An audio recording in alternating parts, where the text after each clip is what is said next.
Happy when we were younger. Just a normal day. Just a walk down to the water. None of us thought that something watching us wasn't human. Yeah, yeah, yeah. It was me and my friends walking down the dirt path, talking loud, laughing hard, skipping rocks in our path. Sun coming through the trees by the river bend.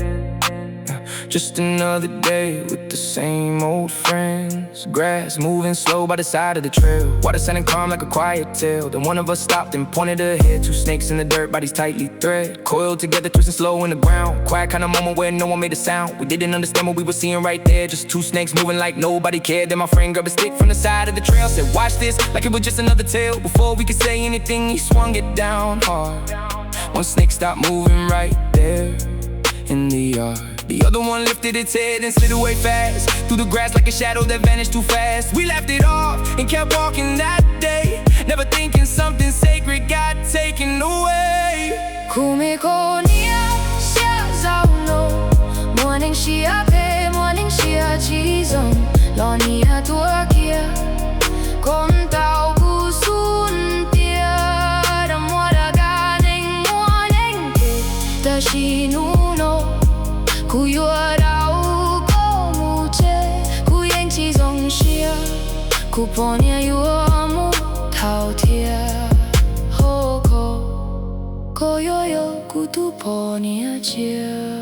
A few days later my friend got sick, not the kind of sick that passes quick. No fever, no wound, nothing we could see, but something in his eyes looked wrong to me. He barely spoke, barely ate it all, just staring quiet like he heard the call. His family worried, didn't know what to do, so they called a shaman like our people do. The team then came and sat on the floor, rang his bells and called to the spirit door, chanting slow while the room stayed still, listening close to the unseen will. After a while he opened his eyes, looked at us with a serious side. He said, "The dragon's son is angry today, someone disturbed the love where they lay." He said, "The dragon's son and his wife were one, and someone struck down the wife with a weapon." We looked at each other confused at first, because none of that sounded like something we do on earth. And suddenly the memory came alive, that path by the water where the snakes were alive. I told him about the stick and the snake, how my friend struck one for laughter's sake.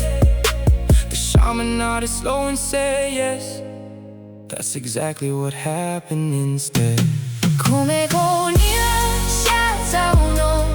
morning she a pay, morning she a jizong, Loni a tuakia, kontau kusun tia, da moda ganing morning da she nuno, kuyuarau komuche, kuyeng chizong shia, kuponia yuamu tautia, hoko, koyoyo kutuponia chia. Yeah.